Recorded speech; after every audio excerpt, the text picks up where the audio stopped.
Holidays-nale, adu namma GT Holidays da. GT Holidays, South India's #1 travel brand.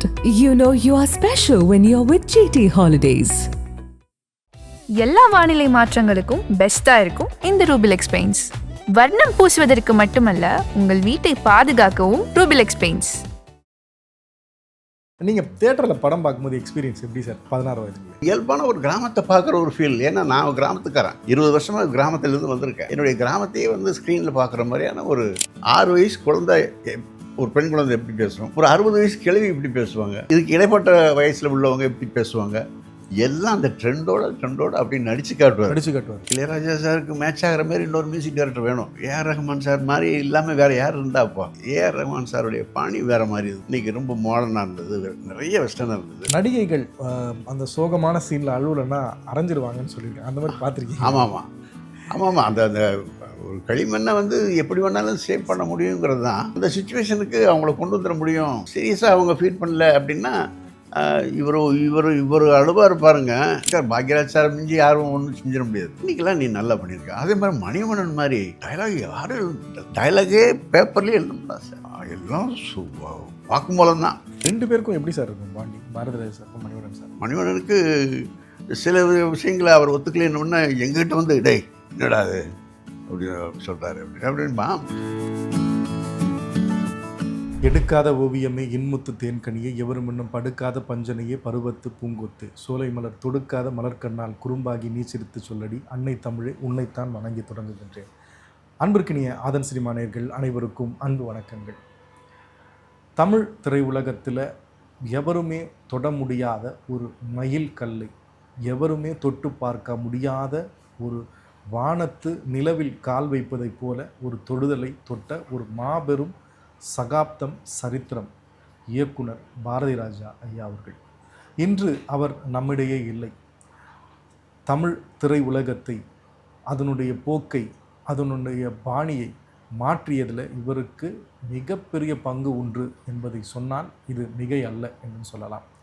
அப்படிப்பட்ட ஒரு உன்னதமான கலைஞன் நம்முடைய தமிழகத்தை, நம்முடைய தமிழகத்தினுடைய பார்வையை திசை திருப்பிய ஒரு மாபெரும் இயக்குனர் மட்டுமல்ல, மிகப்பெரிய போராளி. அப்படிப்பட்ட ஒரு மிகப்பெரிய இயக்குனரோடு தன்னுடைய வாழ்க்கையை தொடங்கி பிற்காலங்களில் ஒரு பெரிய இயக்குனராக வளர்ந்து இன்றைக்கும் அவருடைய இயக்குனர் என்றைக்குமே எங்களுடைய இயக்குனர் தான் அப்படின்னு போற்றக்கூடிய ஒரு நல்ல ஒரு இயக்குனர் திரு ரங்கராஜன் சார் அவர்கள். வணக்கம் சார். வணக்கம். இயக்குனர் இமயம், அவர்கிட்ட நீங்கள் அசிஸ்டன்ட் டைரக்டராக போய் சேரணும் அப்படின்ட்டு சேர்ந்து நிறைய பணியாற்றிருக்கீங்க. பாரதிராஜா சார் அப்படின்னு சொன்ன உடனே உங்களுக்கு நினைவு வருது என்ன சார்? நான் கல்லூரியில் படிச்சுட்டு இருக்கும்போது 16 வயதிலே வராத நேரம், அந்த படம் வெளியாகிறதுக்கு முன்னாடி எனக்கு காலேஜில் படிச்சுட்டு இருக்கும்போது எனக்கு இன்ஸ்பிரேஷனே வந்து இந்த ஸ்ரீதர் சாரும் பாலச்சந்தர் சாரும். அவங்க மாதிரி ஒரு இயக்குனர் ஆகணும் அப்படின்னு நினச்சேன். அந்த டிகிரி முடித்ததுக்கப்புறம் வந்து இந்த சென்னை மாநகரத்துக்குள்ளே வந்தேன். அப்போது வந்து எனக்கு யாருமே தெரியாது. சினிமாவுக்கும் எனக்கும் எந்த துளியும் தொடர்பு இல்லை, எந்த பின்னணியும் இல்லை. ஆனாலும் கூட இயக்குனர் ஆகணுங்கிற கனவு, ஆசை எல்லாமே இருந்தது. அப்போது தான் படம் 16 வயதிலே ரிலீஸ் ஆகுது. அந்த படத்தை பற்றின ஒரு ரைட்டப் இல்லை ஒரு விமர்சனம், அந்த மாதிரி ஃபிலிமாலயாவில் ஒரு கட்டுரை எழுதியிருந்தேன். முன்னாடி அடிக்கடி நிறைய கட்டுரைகள் எழுதியிருக்கேன். அதில் அந்த ஃபிலிமாலயா வல்லபன் தான் அதனுடைய எடிட்டர். அவர் எனக்கு நிறைய ஊக்கம் கொடுத்து எழுத சொன்னார். நிறைய எழுதிட்டு இருந்தேன். அதில் தான் இந்த விமர்சனமும். அந்த ஒரு விமர்சனம், ஒரு பக்கம் விமர்சனம் தான் என் வாழ்க்கைக்கு ஒரு திருப்பு முனையாக அமைஞ்சது. அதை படித்து பார்த்த பாரதிராஜா சார் வந்து யார் இருந்தாள் அப்படின்னு ஒரு இம்ப்ரெஸ் ஆகி கேட்டிருக்காரு. இதை வல்லபன் சார் என்கிட்ட சொன்ன உடனே இதுதான் சரியான சந்தர்ப்பம்னு சொல்லிவிட்டு நானே போய் என்னை அறிமுகப்படுத்திட்டேன். அந்த படம் என்ன மாதிரியான தாக்கம் சார் உங்களுக்கு ஏற்பட்டுச்சு? அதுதான் இதுவரையில் சினிமாவில் இருந்த செயற்கைத்தனத்தை பூரத்தையும் தொடச்சி எறிஞ்சிட்டு ஒரு இயல்பான கிராமத்தை காட்டின முதல் முயற்சின்னு தான் நான் சொல்வேன். எவ்வளவோ படங்கள் முயற்சி செஞ்சுருக்காங்க. இந்த அளவுக்கு வந்து ஒரு இயல்பான ஒரு கிராமத்தை வந்து வெளிப்படுத்தினது மட்டும் இல்லாமல் அந்த கதாபாத்திரங்களும் வந்து யதார்த்தமாக இருக்கும். அதுதான் வந்து அந்த படத்தினுடைய மிகப்பெரிய புது முயற்சி. ஒரு கேள்வி சார், இந்த படத்துக்கு முன்னாடி இரட்டை இயக்குனர்கள் அந்த அன்னைக்கிளி போன்ற படங்கள் எடுத்தவங்களும் இந்த முயற்சிகளில் ஈடுபட்டிருக்காங்க. அங்கிருந்து நம்மளுடைய பாரதிராஜா சார் எப்படி? அதுதான், அது வந்து தேவராஜ் மோகன் அன்னைக்கிளி படம் எடுத்திருந்தாங்க. அது ஒரு பிள்ளையார் சொல்லின்னு கூட சொல்லலாம். ஒரு செட்டுக்குள்ளே இருந்த ஒரு சினிமாவை வெளிப்புறத்துக்கு கொண்டு வந்த முயற்சியில் அது ஒரு பிள்ளையார் சொல்லின்னு சொல்லலாம். ஆனாலும் கூட ஒரு ஒரு சின்ன ஒரு செயற்கைத்தனம், ஒரு ட்ரமடைஸ் பண்ணுற அந்த விஷயங்கள் அதில் இருந்தது. அதையெல்லாம் இல்லாமல் வந்து ஒரு இன்னும் கூட இயல்பாக ஒரு டெக்னிக்கலாக கூட இன்னும் கொஞ்சம் பெட்டர்மெண்ட்டோடு இருந்தது 16 வயதிலே. அந்த வகையில் என்னை அவ்வளோ இம்ப்ரெஸ் பண்ணிச்சு. அது சினிமாவுடைய ஒரு ட்ரெண்ட் செட்டராக அமைஞ்சது. அதை பற்றி தான் அதை எழுதியிருந்தேன். பொதுவாக எனக்கு அப்புறம் வந்து மனோபாலா சார்கிட்ட வந்து உதவியாளர் நான் சேர்ந்தான். அப்போது வந்து மனோபாலாவை சிபாரிசு பண்ணது கமல் சார். ஆனால் எனக்கு சிபாரிசு பண்ணது வேறு யாருமே இல்லை, அந்த ஒரு கட்டுரை மட்டும்தான். அது வந்து எனக்கு கடவுளாக அவர்கிட்ட அனுப்பிச்சாரா இல்லை நான் கடவுளை போய் பார்த்தேனா அப்படிங்கிற அளவுக்கு அவ்வளோ ஒரு முக்கியமான ஒரு நிகழ்ச்சியாக இருந்தது. என்ன எழுதியிருந்தீங்க சார், ஞாபகம் இருக்குங்களா? இல்லை, இந்த மாதிரியான ஒரு படங்கள் தான் வந்து நல்ல சினிமா. இப்படி இல்லாத சினிமாக்களை முதல்ல வரவேற்கக்கூடாது. ஒரு சீப்பான உணர்ச்சிகளை தூண்டக்கூடிய கதைகளையும் படங்களையும் நாம் வந்து அடியோடு வெறுத்து ஒதுக்கணும். அப்போ தான் நல்ல சிந்தனை வளரும், நல்ல ரசனை வளரும்.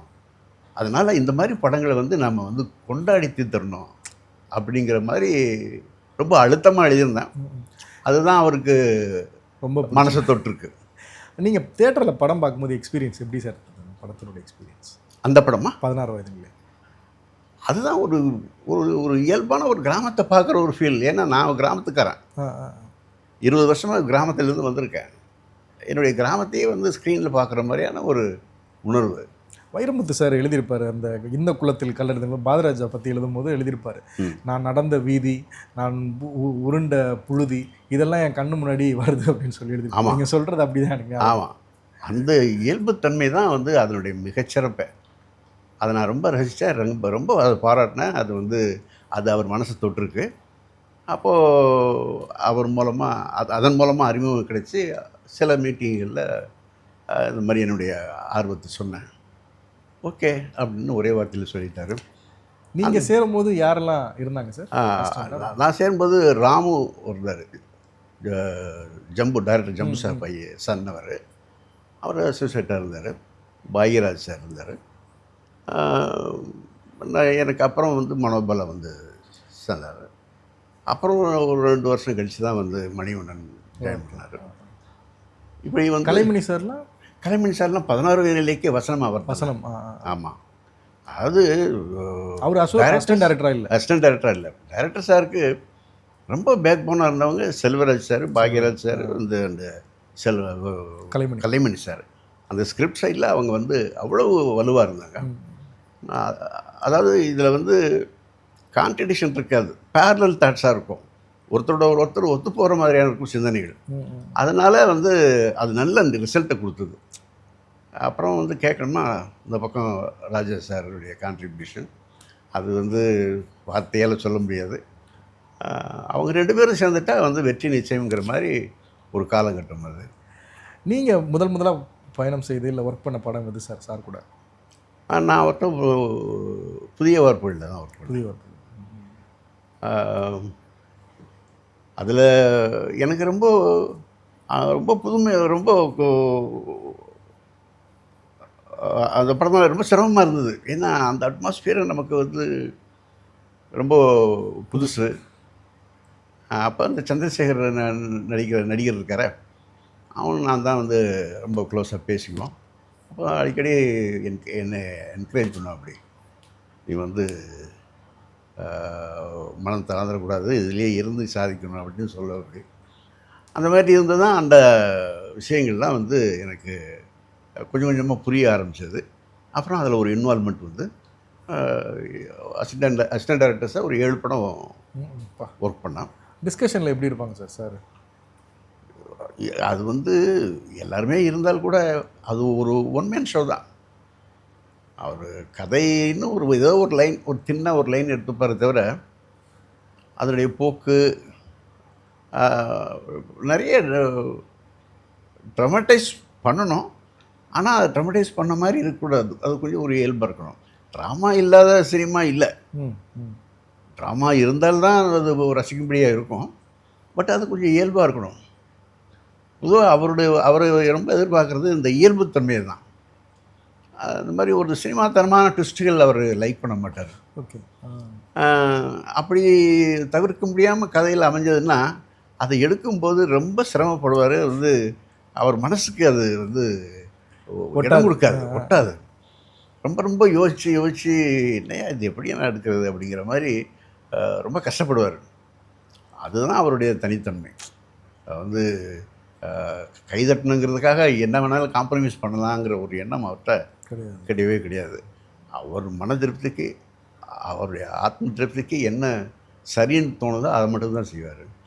அதனால் ஒரு 100% கலைஞர்னு சொல்லலாம். அவர் காம்ப்ரமைஸ் பண்ணாத ஒரு கலைஞர். அதுதான் வந்து மற்ற இயக்குநர்கள்ட்டேருந்து அவரை பிரித்து காட்டியிருக்கு. நீங்கள் ஒர்க் பண்ண அந்த 7 படங்களில் ஒரு சில சம்பவங்கள் ஷூட்டிங் ஸ்பாட் நடந்ததா இருக்குங்களா சார்? புதிய வார்ப்புகள்லேயே வந்து நான் ஒன்றும் ஒன்றும் எதிர்பார்க்கல. அந்த காக்கி சட்டையை போட்டு வா அப்படின்னாரு கண்டக்டர். நீ இந்த டைலாக் பார்த்துக்கோ அப்படின்னாரு. அந்த செகண்ட் வரைக்கும் நமக்கு நடிப்புன்னா என்னென்னு தெரியாது, நடிக்கிறதுக்கு ஆர்வமும் இல்லை. எல்லாம் அவர் தான் காரணம். அதாவதுங்க, ஒரு 6 வயசு குழந்தை, ஒரு பெண் குழந்தை எப்படி பேசுகிறோம், ஒரு 60 வயசு கிழவி இப்படி பேசுவாங்க, இதுக்கு இடைப்பட்ட வயசில் உள்ளவங்க எப்படி பேசுவாங்க, எல்லாம் அந்த ட்ரெண்டோட அப்படி நடித்து காட்டுவார். ஆமாம். அதனால் வெறுமனே டயலாக் ட்ரெண்ட் மட்டும் சொல்லுன்னா அவருக்கு திருப்தி வராது. முழுக்கவும் அந்த கதாபாத்திரமாக மாறி காட்டுவார். அதனால் எல்லாருக்கும் நடிப்பு கொஞ்சம் சுலபமாக வந்துடும். அது அவர் ஒரு நடிகரை, ஒரு கதாபாத்திரத்தை எப்படி எக்ஸ்ப்ளாய்ட் பண்ணணும் அப்படிங்கிற ஒரு வித்தையை அவர் கற்று வச்சுருக்காரு. அதனால் சில படங்களில் கூட நடித்தேன். அதான் இந்த அலைகள் ஓய்வதில் அந்த மாட்டுக்காரனை நடிச்சிருப்பேன். அந்த மாதிரி எதையுமே ரொம்ப அலட்டிக்காமல் எல்லாமே சாத்தியம்தான் அப்படின்ற நமக்குள்ளேயே ஒரு தன்னம்பிக்கை வர்ற அளவுக்கு ஒரு கான்ஃபிடென்ஸ் கொடுப்பாரு.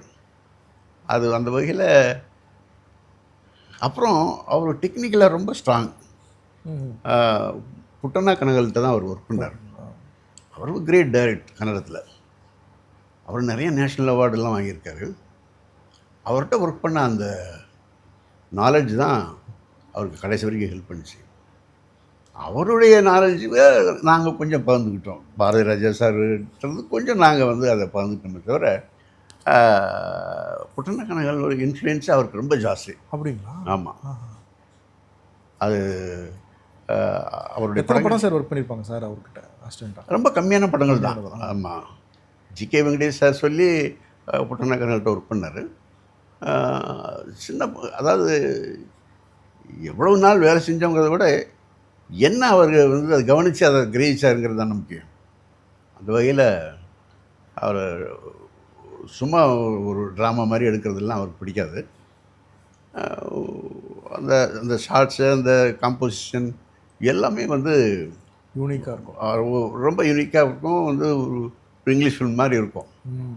அதனால் அந்த நாலேஜில் அதைத்தான் நாங்கள் நோட்டீஸ் பண்ணோம், அதுதான் நாங்கள் விட்னஸ் பண்ணோம். எவ்வளோ ஸ்பீடாக ஒர்க் பண்ணுவாங்க சார் படங்கள்? ஸ்பீடுன்னா ஷெட்யூலே கிடையாது. அவருடைய இன்வால்மெண்ட்டு டிக் டிக் டிக் படம்லாம் நாங்கள் 12 மணி 1 மணிக்கெல்லாம் போய் தூங்கிடுவோம் எங்கேயாவது ஒரு இடத்துல போய். ஆனால் அவர் விடிய விடிய விடிய காலையில் 6 மணி வரைக்கும் ஒர்க் பண்ணுவார். அது அசிஸ்டண்ட் கூட எதிர்பார்க்க மாட்டார். அந்த மாதிரி டே அண்ட் நைட் வேலை செய்கிறதுல பிசாசாட்டம் வேலை செய்வார். இன்ஃபேக்ட் ஒரு படத்தில் நைட்டு 1 மணி 2 மணிக்கு மேலே அவருக்கு உடம்பு சரியில்லை, டிசென்ட்ரி. அப்போ கூட ஈஸியாக பேக்கப் பண்ணிட்டு நாளைக்கு இடத்துக்கு போகலான்னு போயிடலாம். அப்போ கூட அப்பப்போ வந்து டாய்லெட் போயிட்டு வந்து அதை வந்து அந்த சீக்வன்ஸை முடிக்கணும் அப்படிங்கிறதுலையே இருந்தாரே தவிர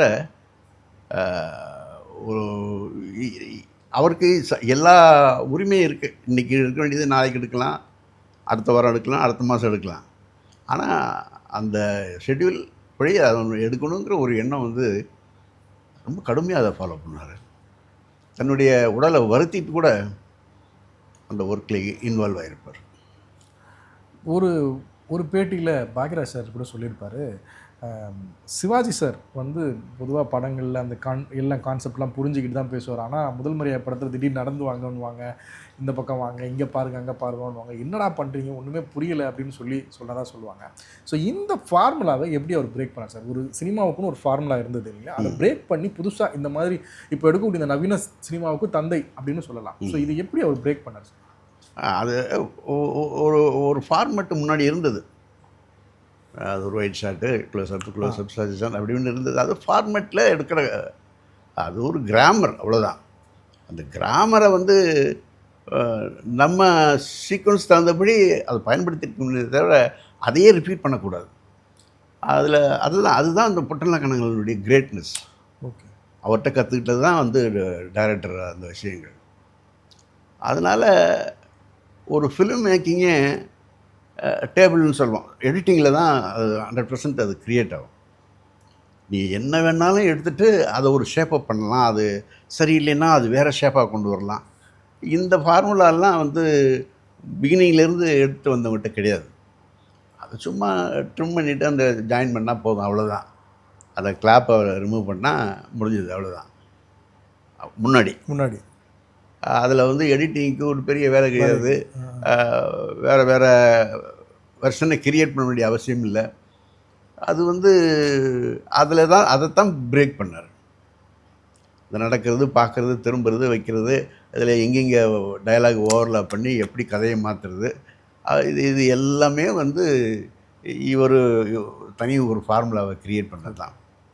அதனால் முழுக்கவும் வந்து எடிட்டிங்கில் தான் வந்து அவருடைய படைப்புகள் வந்து எடிட்டிங் டேபிளில் தான் சார். ஆமாம், ஒர்க் பண்ணுவோம். சூப்பர்.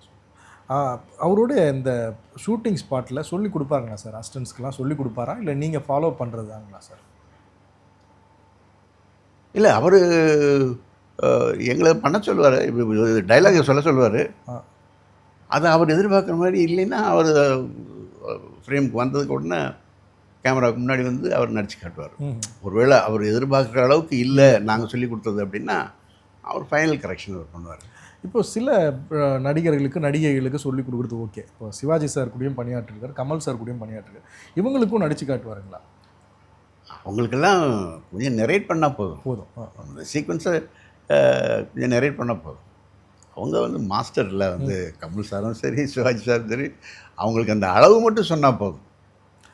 பாக்யராஜ் சார் நடிகர் ஆக்குனதில் சார் ஏன் நடிகர் ஆக்கணும்னு முடிவு எடுத்தாருங்க சார்? அவர்கிட்ட இருக்க இப்போ நீங்களாகட்டும், மணிவண்ணன் சார் ஆகட்டும், மணிவண்ணன் சாரும் வந்து இந்த படத்தில் ஒரு சின்ன கேரக்டராக வந்து பண்ணுவார், நிழல்களில் வருவார். ஸோ இந்த ஐடியா எப்படி சார் அவருக்கு வந்தது? இல்லை, இப்போ வந்து முதல் படத்திலே வந்து கமல் சார் மாதிரி அப்போ ஒரு பெரிய பாப்புலர் கிடையாது. ஆனாலும் கூட வந்து அவரை போட்டு கூட ஒரு படத்தை எடுத்து நம்ம வந்து சக்ஸஸ் பண்ண முடியுங்கிற தன்னம்பிக்கை அவருக்கு இருந்தது. அதே மாதிரி தான் கிழக்கே போகிறையிலேயும் முழுக்க புதுமுகங்களை போட்டு எடுத்தார். அப்போ அவர் ஃபீல் என்ன அப்படின்னா, ஜனங்க பார்க்கும்போது அந்த ஆர்டிஸ்டாக பார்க்க மாட்டாங்க, அந்த கதாபாத்திரங்களாக பார்ப்பாங்க. அது படத்துக்கு பெரிய ப்ளஸ்ஸு அப்படின்னு அவருடைய கான்செப்ட். அதில் அவர் சக்ஸஸும் ஆனார். ஒரு பக்கம் மிகப்பெரிய வெற்றிகளை சந்திச்சிருக்காரு, இன்னொரு பக்கம் நிறைய தோல்விகளையும் சந்திச்சிருக்கார் படங்களில் உள்ளபடி சொன்னால். இப்போ இந்த தோல்விகள்லாம் எப்படி சார் ஏற்றுப்பார் நீங்கள் பார்த்த வரைக்கும்? அவர் மனசை ரொம்ப பாதிக்கும். சங்கராபரணம் பார்த்துட்டு அந்த மாதிரி ஒரு படம் பண்ணணும் அப்படின்னு நினச்சி தான் காதல் ஓவியம் பண்ணி எடுத்தார். பட்டு மிஸ்ஃபேர் ஆகிப்போச்சு. ஜனங்க இம்ப்ரெஸ் ஆகலை. பாட்டுகள்லாம் அற்புதமான பாட்டுகளாக இருந்தும் கூட படத்தினுடைய தோல்வி அவரை வந்து ரொம்பவும் மனம் கலங்க வச்சிருச்சு. அதனால தான் அந்த வெறுப்பில் தான் அடுத்து வாலிபமே வன்னு ரொம்ப கமர்ஷியலாக எடுக்கிறேன் அப்படின்ட்டு எடுத்தார். பட் அதுவுமே கூட வந்து பாரதிராஜா சார்ட்டேருந்து இப்படி ஒரு படத்தை ரசிகர்கள் எதிர்பார்க்கலை. அதுவும் கூட தோல்வி அடைஞ்சதுனால அவர் மறுபடியும் வந்து நல்ல படங்களை தான் பண்ணணும் அப்படின்னு அதுக்கப்புறம் நிழல்கள் கூட ஒரு செட்பேக் தான் இல்லை சார்? கண்டிப்பாக அது காதல் ஓவியம் நிழல்கள் ரெண்டும் தான் வந்து அவருக்கு டோட்டல் டிசாஸ்டராக இருந்தது. பட் ஆனால் நிழல்கள் எல்லாம் அவர் ஏதோ மனசுக்குள்ளே நினச்சிருக்காரு. அது வந்து அந்த இம்பேக்ட் வந்து ஜனங்கிட்ட போய் சேரலை. ஒருவேளை அந்த படம் வந்து அட்வான்ஸ்ட் ஆஃப் தி டைம். ஆமாம், அந்த மாதிரி இருக்கலாம். ஐடியாலஜிங்கிறது கொஞ்சம் அட்வான்ஸ்டாக கூட இருந்ததுனால இருக்கலாம். ஆமாம், அதே மாதிரியான கதை தான் வறுமை நிற சிறப்பு அதே நேரத்தில் தான் ரிலீஸ் ஆச்சு. பட் அது கொஞ்சம் இம்ப்ரெஸ் ஆச்சு. அதனால் ஜனங்கிட்ட ஒன்றும் புரிஞ்சிக்கவும் முடியல. சில நேரங்களில் அந்த விஷயங்கள் பிடிக்கலைன்னா யாரையும் போய் எந்த ஆடியன்ஸை போய் கம்பல் பண்ணி வந்து சம்மதிக்க வைக்க முடியாது, அது சரின்னு ஒத்துக்க வைக்க முடியாது. அது என்னவோ அது ஒரு வினோதமான ஒரு ஃபார்முலா. அது பல நேரங்களில் அவருக்கு ஒர்க் அவுட் ஆகிருக்கு, ஒரு சில நேரங்களில் ஃபெயிலியர் ஆகிருக்கு. இது எல்லா இயக்குநர்களுக்கும் உள்ளது தான். பொதுவாக அது வரைக்கும் ராஜா சார் கூட ஒர்க் பண்ணிட்டு இருந்தார். பட் ஆனால் முதல்ல தேவேந்திரன் அப்படிங்கிற ஒரு மியூசிக் டைரக்டரோட ஒர்க் பண்ண வேண்டிய தேவை எதனால் சார்? சார் எல்லாம் வந்து நகவும் சதயமாக தான் இருந்தாங்க ரெண்டு பேரும். பட்டு ஒரு வளர்ச்சிக்கு அப்புறம் ஏதோ ஈகோன்னு ஒன்று ஏதாவது ஒரு இடத்துல தலை தூக்கிச்சுன்னா அதுதான் பிரச்சனைக்கு காரணமாக இருக்குது. ஏன்னா ரெண்டு பேரும் அவங்க துறையில் ஜீனியஸ். ஆனாலும் கூட வந்து அந்த ஈகோங்கிற ஒரு விஷயம் வந்து அவங்கள பிரித்ததுன்னு தான் சொல்லலாம். அது வந்து நல்ல படங்களை நமக்கு கிடைக்காம போனதுக்கு அது ஒரு காரணமாக இருந்திருக்கு. இல்லைன்னா அவங்க ரெண்டு பேரும் சேர்ந்து இந்த படங்கள் இன்னும் நிறையா பண்ணியிருந்தாங்கன்னா இன்னும் என்னென்னவோ வந்து இப்போ புதிய பரிமாணத்தில் வந்து படங்கள் வந்திருக்கும். வேதம் புதியது ஏறக்குறைய ராஜாஸ்வரனுடைய இசை மாதிரி தான் இருக்கும் இல்லைங்க சார்? தேவேந்திரன் பண்ணியிருந்தாலும் அது ராஜாஸ்வரனுடைய இசை மாதிரி தான் கேட்கும் நிறைய. ஆமாம், ஒவ்வொருத்தருடைய ஹேண்ட் ரைட்டிங் ஒரு மாதிரி இல்லை அவர் அப்படின்னு சொல்லிட முடியாது. அதனால் ராஜா சார் தான் அதில் ஒன்றும் மாற்றுக்கிறது இல்லை. ஆனாலும் கூட சரத்தை எடுத்து பண்ணியிருந்தார் தேவேந்திரன். ரஹ்மான் சார் கூட பணியாற்றியது அவருடைய போக்கையே மாற்றியது அப்படின்னு சொல்லலாங்களா சார்? ஒரு நியூ ட்ரெண்டுக்குள்ளே வந்த மாதிரி ஆயிடுச்சுன்னு சொல்லலாங்களா? அது காலத்தின் கட்டாயம், இந்த கம்பல்சன்.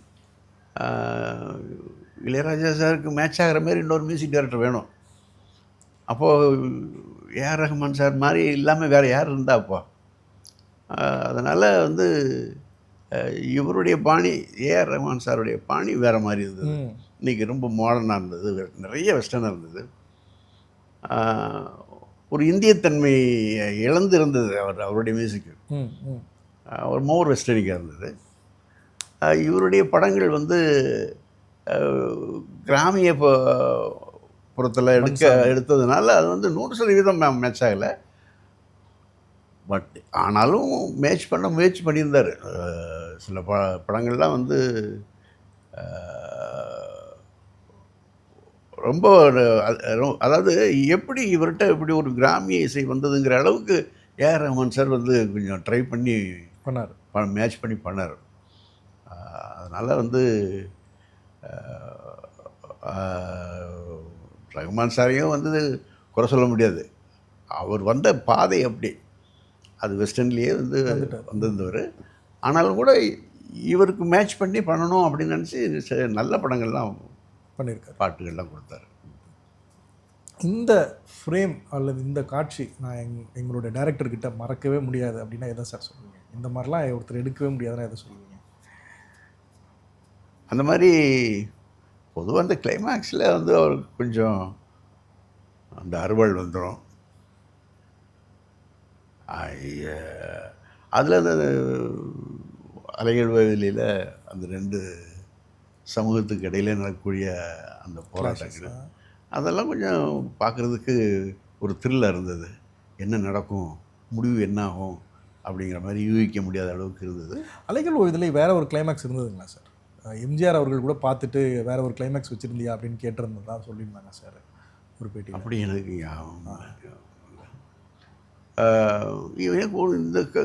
இந்த காட்சியை மட்டும்தான் எடுத்த மாதிரி எனக்கு ஒரு ஓகே. அதாவது அவருடைய டைரக்டருடைய வித்தியாசமான சிந்தனைகள், ஒரு இயல்பான அந்த கிராமங்கள், அந்த வாழ்க்கை முறை இதெல்லாம் காட்டினதுனால தான் எம்ஜிஆர் சார், கலைஞர் ஐயா,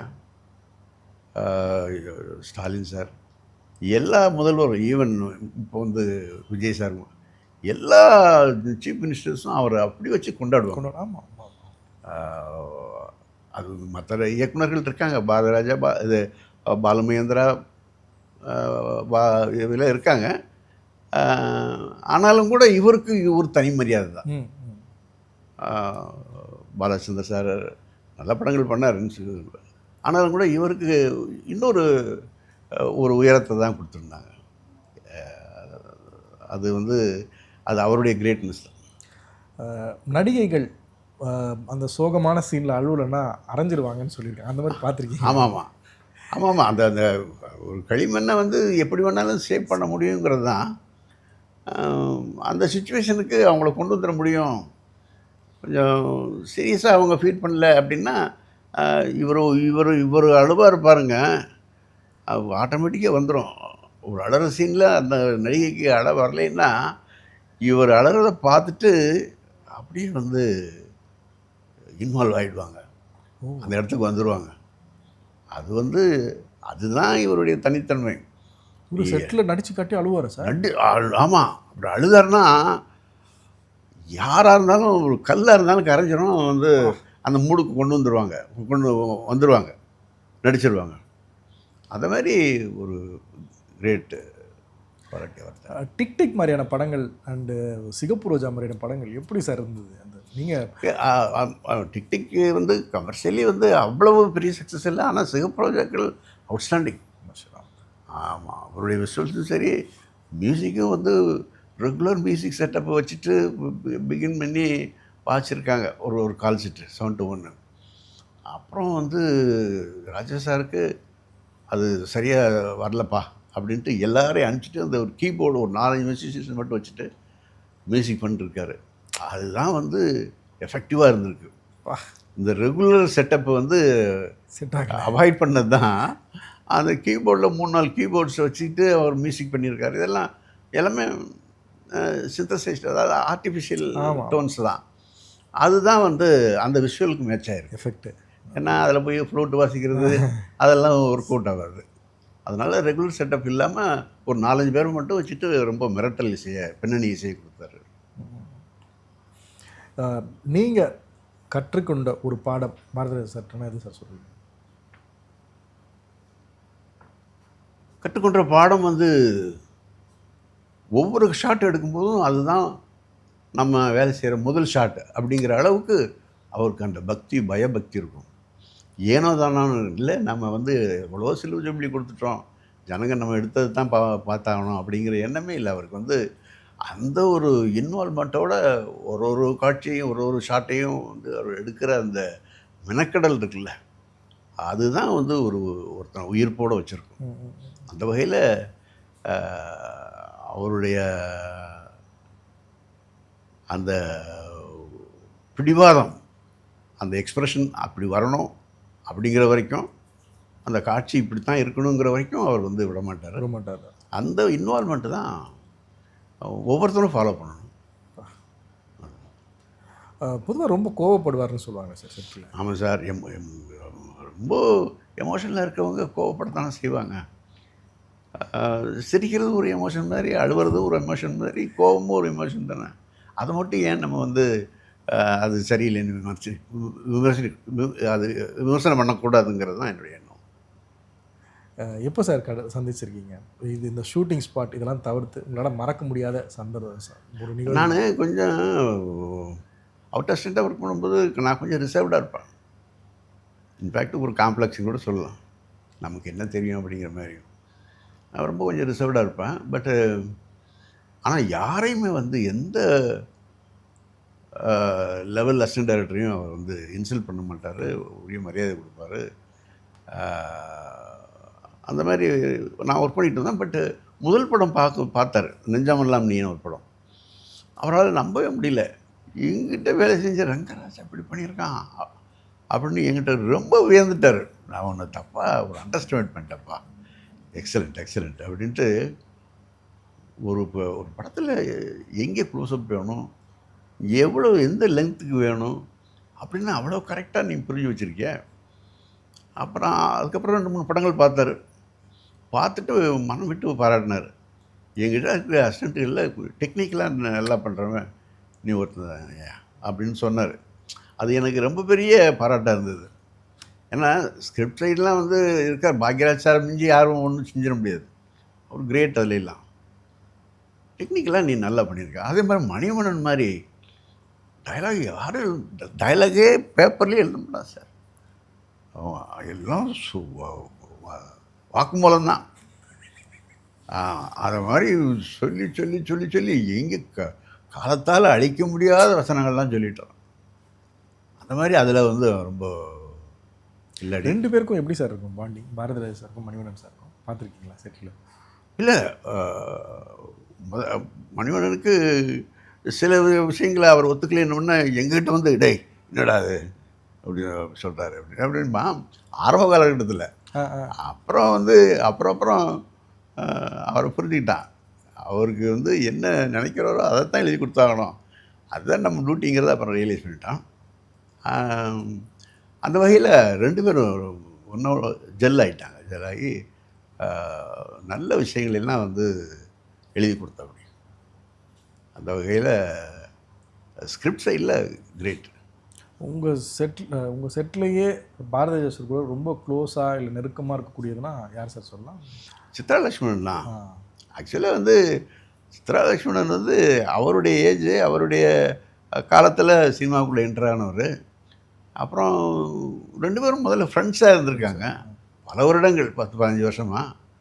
அப்போ எங்களுக்கெல்லாம் வந்து சித்ரா லக்ஷ்மணன் சீனியர் மாதிரி தான். என்னதான் ஒரு பிஆர்ஓவாக இருந்து அசிஸ்டண்ட் அசோசியேட் ஆனால் கூட எங்களுக்கெல்லாம் சீனியர் மாதிரி தான் வந்து சித்ரா லக்ஷ்மணன். அந்த மாதிரி நாங்கள் எந்த பிரச்சனையாக இருந்தாலும் த்ரூ சித்ரா லக்ஷ்மணன் மூலமாக தான் ரெப்ரசன்ட் பண்ணுறது. அவர் தான் எல்லாத்தையும் சரி பண்ணி கொடுப்பாரு எந்த பிரச்சனையாக இருந்தாலும். அந்த மாதிரி அதே மாதிரி மனோகர்னா மனோஜ்குமார் அவருடைய பிரதனில் அந்த 5 பேரும் நாங்கள் வந்து ஒரு ஸ்டூடெண்ட்ஸ் மாதிரி தான் வந்து அவர்கிட்ட இருந்த மாதிரி தவிர ஏதோ வந்து வேலை செஞ்சோம் அப்படிங்கிறதெல்லாம் அந்த ஃபீலே இல்லை. யார் ரொம்ப குடும்பம் பண்ணுவா சார்? ரொம்ப மனோபலம் ஜோக் காமெடி பண்ணுவான், டான்ஸ் பண்ணுவான். மணிவண்ணன் தர்க்கம் பண்ணுவான், அவன் நிறைய ஃபிலாசபிக்கலாக பேசுவான். இது அவனுக்கு வந்து கம்யூனிசம் ரொம்ப பிடிக்கும், அந்த விமர்சனங்கள் நிறையா செய்வான். அப்படி